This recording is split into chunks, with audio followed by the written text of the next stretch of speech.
What's up, guys? Welcome back to the channel. If you're new to the channel or if this is your first time tuning in, this is my 2003 Nissan 350Z that has a 3.7 liter VHR swap out of a G37 or a 370Z and some new model Q50s. So the frequent questions that I get asked a lot is like, oh, how much did it cost to do the swap? What did you need, etc., etc. So I'm going to kind of give you guys a breakdown of exactly what you need and how much it's going to cost. However, every situation is different, whether you're getting used parts, you're buying brand new parts, stuff like that. So I'm going to kind of just lowball it. I'm going to kind of give you the lowest price that you can get something maybe used or maybe off a parts car, etc., just so that you guys have a better idea of how much money overall you'll be spending.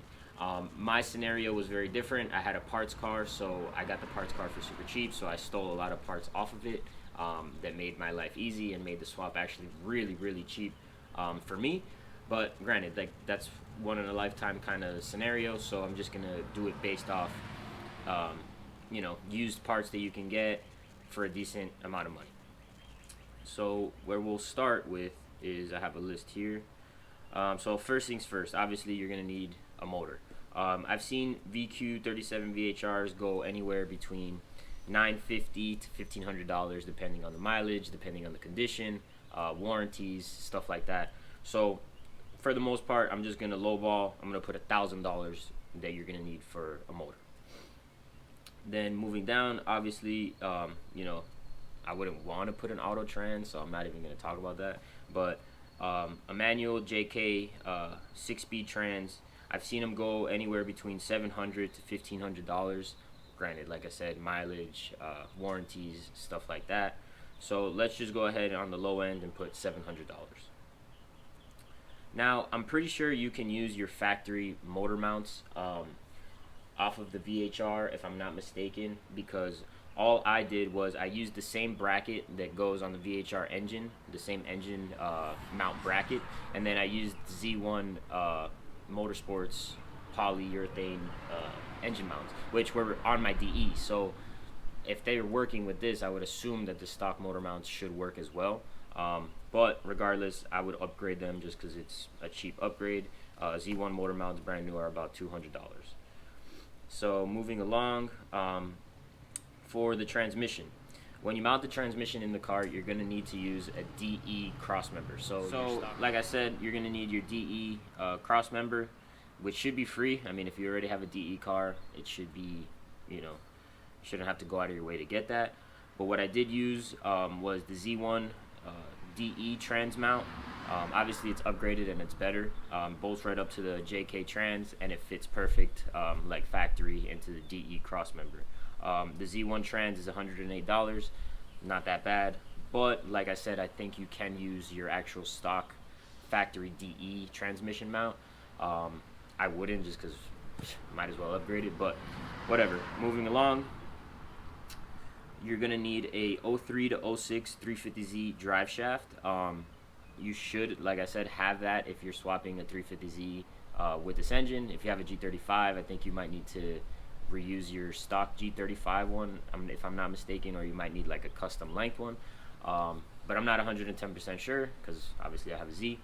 But yeah, you're gonna need a 350Z drive shaft, which works perfect, bolts up to the diff like factory, no issues whatsoever. Literally like very OEM. So now moving along to the power steering, I disconnected the main line that went to the rack from the DE, the DE line, and then I swapped it over with a 08 G37 power steering hardline, which I believe is the same on 370Zs and on G37s.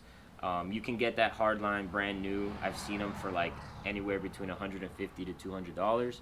So I'll just lowball and put $150. Then you're gonna need to move along to getting the wiring and stuff like that. So like I said, I had a parts car, so I stole everything from that. But if you're just sourcing these parts individually, it might be a little bit more difficult and a little bit more expensive. So I've seen G37 370Z ECUs range between anywhere to $150 to $200. You're gonna need that obviously to run the car because that's how you tune it, stuff like that. you're gonna need a G37 370Z manual engine harness, which I've seen them run, you know, anywhere between $200 to $300. Like I said, this is what I've seen online. Some other places might tax on them, some other places might sell them for cheaper, but I'm just gonna say roughly about $200.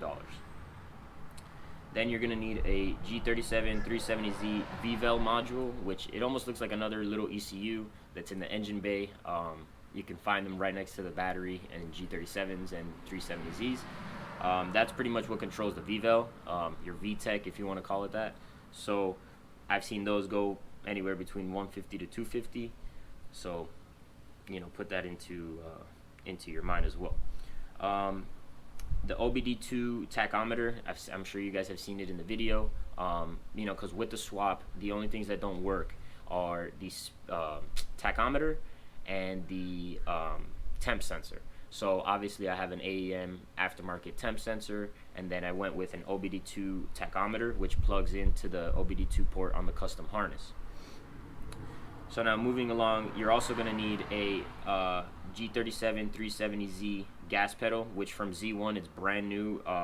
It's $166. Oh, and then I forgot to mention that Obd2 tachometer.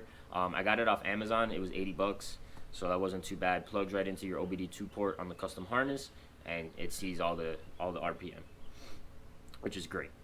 You're gonna need some miscellaneous fuses and relays. I'd put $150 for that.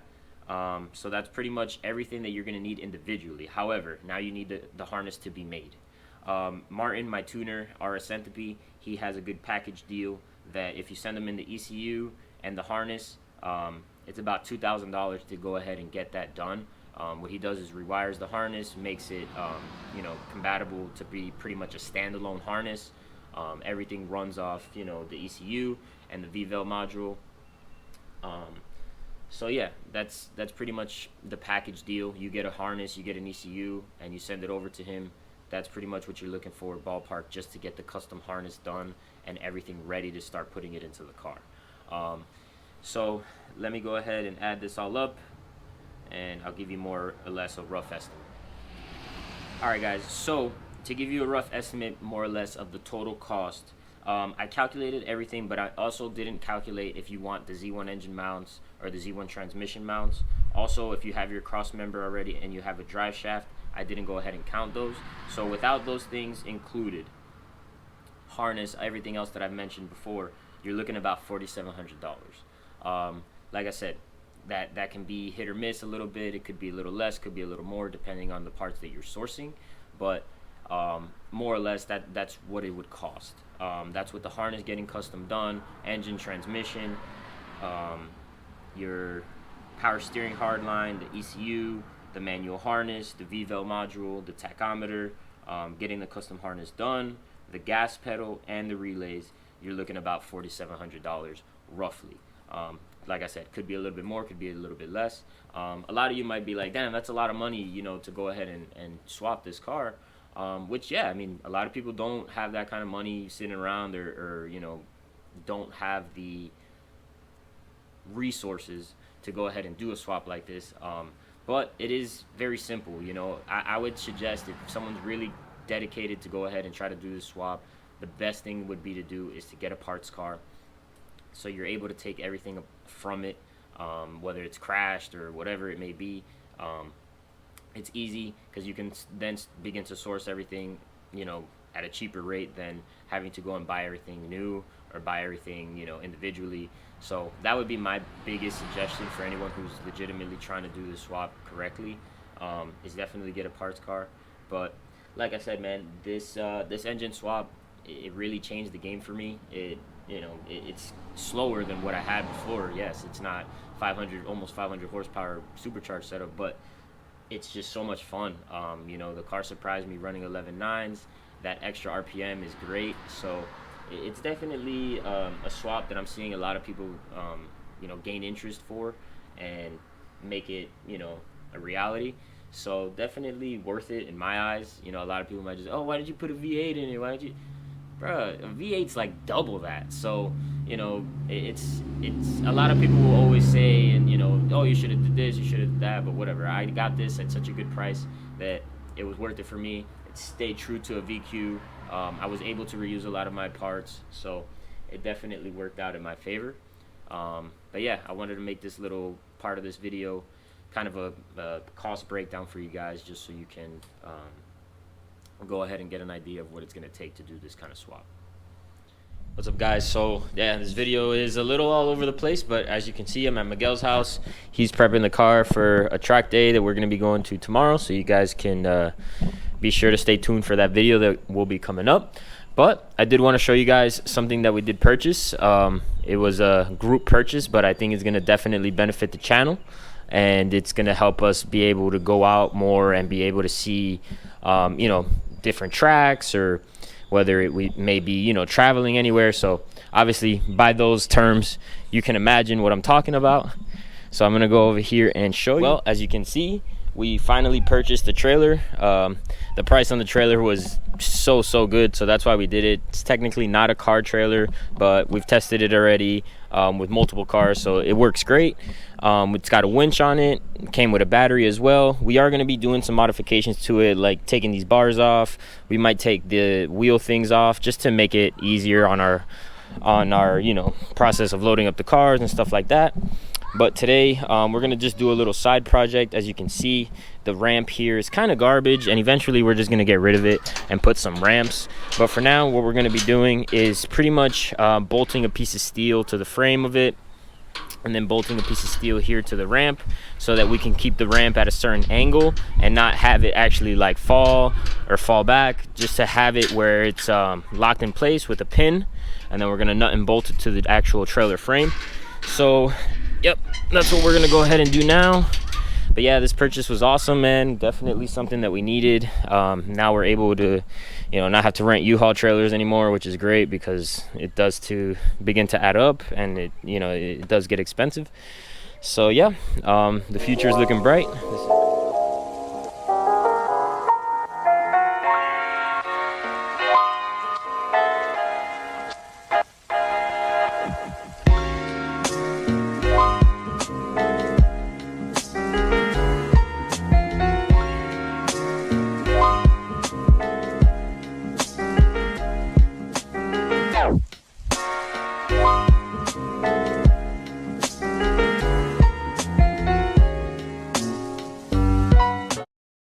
Alright guys, well, as you saw in the time lapse, we were working on the trailer. We got one side done. We're still waiting on the other side because I broke the drill bit, but whatever, things happen. So it's not a big priority, because the trailer is really there just for emergencies in case we need it. We're actually going to be going out to a test and tune tomorrow, which is going to be fire, because we're both actually driving the cars to the track, no truck, no trailer, like how I did when I went last time to the track. So it should be cool. I mean, honestly, I really don't think anything should happen, knock on wood. But, you know, worst case scenario, we have to. The trailer and the truck are there. So stay tuned for that next video. But as always, guys, thank you so much for watching. Thank you all for the support. Peace out.